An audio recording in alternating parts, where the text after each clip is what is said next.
और वो जो मक्कार वहां कहता है हैदराबाद के अंदर कि हमारे माँ बाप यहां से नहीं गए, हमने भारत को चुना, हमने तुम्हारे माँ बाप और तुम्हारे पूर्वजों का खून नाली में बहाया है और भारत की सेनाओं के खून की वजह से आज हैदराबाद हमारे पास है। लिहाजा वो मक्कार जब पब्लिकली कहता है कि नहीं नहीं साहब देखिए हमारे पूर्वज नहीं गए, अरे तुम झूठे मक्कार हो। तुम्हारे पूर्वजों ने तो 1946 में जो वोटिंग भारत के अंदर हुई है, उन वोटिंग के अंदर उसने 98% हिंदुस्तान के मुसलमानों ने पाकिस्तान जाने की बात कही थी, पाकिस्तान बनाने की बात कही थी। तुम नहीं गए, ये तो शुक्र करो उस पटेल का जिस पटेल की धरती से दिल्ली में बैठा हुआ एक और पटेल बैठा हुआ है, उसका शुक्र करो कि उसने ऑपरेशन पोलो चलाया और ऑपरेशन पोलो चलाने के बाद जो लोग हैदराबाद को पाकिस्तान ले जाना चाहते थे उनको इतनी पिटाई की कि जो उनका लीडर था रिजवी, उसने हाथ जोड़ के पटेल से कहा मुझे जेल में डाल दो, और 2 साल बाद उसने कहा मुझे निकाल दो और पाकिस्तान भेज दो। ये झूठी मक्कारी जो लोग संसद में खड़े होकर के कहते हैं कि हमारे बाप दादाओं ने, हमारे पूर्वजों ने भारत को चुना, तुम्हारे पूर्वजों का 1946 में नारा था लड़के लेंगे पाकिस्तान, मर मर के लेंगे पाकिस्तान। पाकिस्तान बनने के बाद वो जो नारा लगा है पाकिस्तान में, आप लोगों को पाकिस्तान के बारे में कुछ भी पता नहीं है। इस देश में 99% लोग पाकिस्तान के बारे में कुछ हिंदू अखबारों की उत्तेजनात्मक हेडिंग के द्वारा जानते हैं। पाकिस्तान में 47 के बाद पाकिस्तान बना, 2 साल में नारा लगने लगा पाकिस्तान में लड़के लिया है पाकिस्तान, हंस हंस के लेंगे हिंदुस्तान। ये हंस हंस जो है ये सेकुलरिज्म का शब्द है, इस सेकुलरिज्म के बहाने से लेंगे।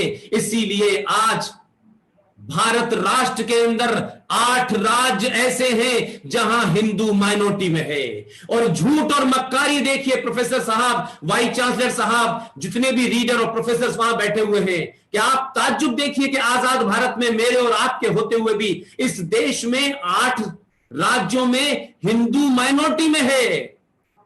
लेकिन इतनी झूठ और मक्कारी का काम किया गया कि 1993 में उस वक्त की सरकार ने, जो कांग्रेस पार्टी की सरकार थी मरकज में, उन्होंने एक अध्यादेश जारी कर दिया। उस नोटिफिकेशन के तहत यह कहा गया कि 5 लोग जो हैं, 5 जिसमें मुसलमान है, सिख है, पारसी है, जैन है, बौद्ध है, ये माइनॉरिटी में है, अपने अपने आप ही तय कर दिया। और ताज्जुब की बात क्या है कि ये 1993 का जो नोटिफिकेशन था, इस नोटिफिकेशन के चलते लक्षद्वीप में सिर्फ 2% हिंदू हैं, 98% मुसलमान हैं। लेकिन ये 1993 का नोटिफिकेशन ये कहता है कि वो जो 2% हिंदू है वो मेजॉरिटी में है, 98% मुसलमान माइनॉरिटी में है। मेघालय में 11% हिंदू है, बाकी ईसाई है, 11% हिंदू मेजॉरिटी में है, मणिपुर में है, नागालैंड में है। तो ये झूठ चल रहा है खुलेआम मेरे भाइयों। सनातनियों, सारी लड़ाई सत्ता बनाने की नहीं होती, सत्ता सिर्फ कुछ काम कर सकती है, लेकिन समाज का हर आदमी अपने आप को एक ताकतवर, अपने राष्ट्र को बचाने के लिए समाज को आना होता है। सरकार में जिन्हें बैठाया है वो सिर्फ हिंदुस्तान को बचा सकते हैं, हिंदुस्तान के बॉर्डर की रक्षा कर सकते हैं। लेकिन मुझे खुशी है कि आप उस प्रदेश में मौजूद हैं जिस प्रदेश में एक आदमी 23 करोड़ लोगों को अकेला चला रहा है, न फौज है उसके पास, न F-16 है। और जो मुल्क रोज हमें धमकाता है, जो भारत को धमकाता है, उससे 20 करोड़ लोग नहीं संभल रहे हैं, ये 23 करोड़ लोगों को अकेला योगी चला रहा है। रूह कांप जाती है कुछ भी करने से पहले, 4 बार रिक्वेस्ट करते हैं अब दोबारा गलती नहीं होगी। लिहाजा राजनीति के बदलने से बहुत कुछ बदलता है। मैं अपनी बात पे दोबारा वहां आना चाहता हूं कि आप अगर ये जाने, अगर आपको ये पता चले कि इस सेकुलरिज्म ने आपके साथ क्या किया है। इस सेकुलरिज्म ने ये किया कि दिल्ली के अंदर एक मजार है शाह वलीउल्लाह की। इस शाह वलीउल्लाह कौन था हमने कभी जाना नहीं, उसकी मजार पे हमारे जैसे बहुत सारे मूर्ख हमारे हिंदू जाके उस पे फूल चढ़ाते हैं, इनको ग्लोरीफाई किया जाता है। ये जो उर्दू का नाम का नाटक किया जाता है कि ये उर्दू क्या है, हमारी जबान है उर्दू। संस्कृत और हिंदी से सारे शब्द जोड़ करके कहते हो सूरज, अरे सूर्य को तुमने बिखेर दिया, कहा सूरज। अरे तुम तो वो लोग हो जो जमीन को चपटी मानते हो यार, तुम्हारी खोपड़ी चपटी है तो हम क्या करें, तुम जमीन को चपटी मान रहे हो यार। अब तुम कहते हो हमारा मुकाबला करोगे यार। अरे हमने तो हजारों साल पहले बता दिया था मेरे भाई कि ये सूर्य ग्रहण कब पड़ेगा, ये चंद्र ग्रहण कब पड़ेगा, ये जो आपका प्रयागराज है इसमें कुंभ क्यों कब होगा।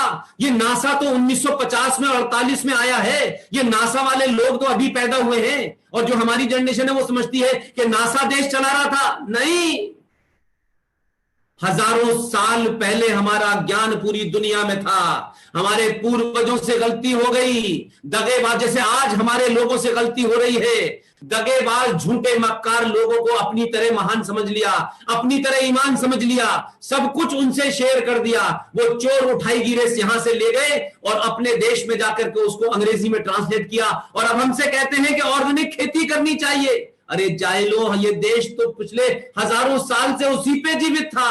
अब तुम ऑर्गेनिक बताओगे कि हम खेती कैसे करते हैं। तो हमारी ही चीज को ले गए, हमने अपनी धरोहर को नहीं रखा।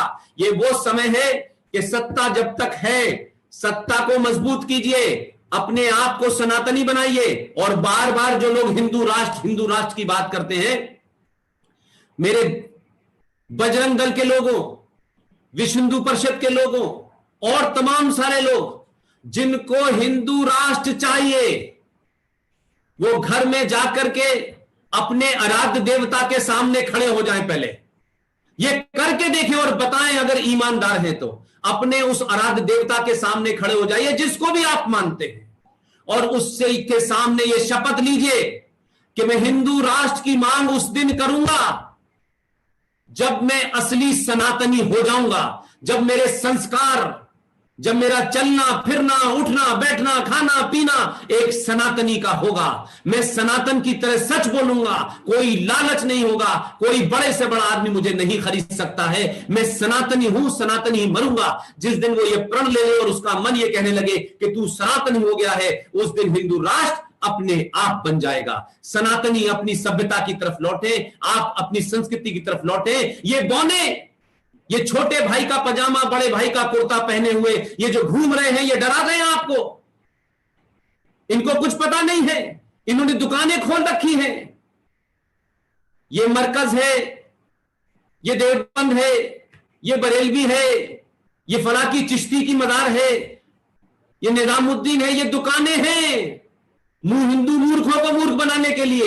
जब प्रॉफिट मोहम्मद साहब ने यह कहा कि मेरी खबर नहीं होगी और किसी की पूजा नहीं होगी, किसी की मूर्ति खड़ी हो या लेटी हो, तो फिर ये चिश्ती साहब की मजार पे क्या करने जा रहे हैं। वो मोहम्मद साहब की मजार तो नहीं है, वो अल्लाह की मजार तो नहीं है, वो अबू बकर की मजार तो नहीं है, वो बीबी फातिमा की मजार तो नहीं है, वो आयशा जो 6-7 साल की थी, जो उनके शौहर प्रॉफिट मोहम्मद साहब थे, उनकी मजार तो नहीं है। फिर ये किसकी मजारों पे जा रहे हैं। ये हिंदुओं को मूर्ख बनाने के लिए ले जाने की कहानी थी। आप चले गए, आप चले गए तो अब वो हो रहा है। उसके कारण आज अपने उस संकट से बाहर नहीं निकल पा रहे। आप बार बार बोलते हैं तो आपको लगता है इसको भी रखना है, उसको भी रखना है। लिहाजा मैं ये मानता हूं कि शाह वलीउल्लाह की मजार के बारे में आपको अगर पता होता तो आपको पता चलता कि ये कौन मक्कार की मजार है, ये मजारें हिंदुस्तान की धरती पे क्या कर रही हैं। आप पढ़िएगा। मेरी किसी भी बात को इसलिए यकीन मत करिएगा कि मेरी बात लोग सुनते हैं। मेरी बात में अगर खोट हो तो मुझे आप ईमेल कर सकते हैं, जैसे आपने इनवाइट किया है, मुझसे पूछ सकते हैं पुष्पेंद्र जी इसका रेफरेंस दीजिए, बताइए कहां से आई ये बात।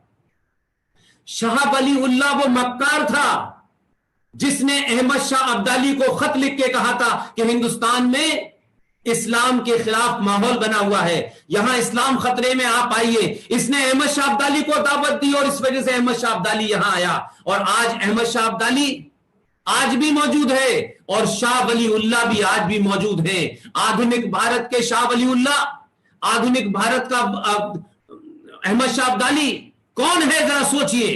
आज आधुनिक भारत का ये शाह वलीउल्लाह कौन है? दिल्ली राज्य के माइनॉरिटी कमीशन का चेयरमैन, दिल्ली राज्य के अल्पसंख्यक आयोग का चेयरमैन, पढ़ा लिखा संवैधानिक पद पे बैठा हुआ ये मक्कार, मुनाफिक, चोर मक्कार। इसने क्या किया?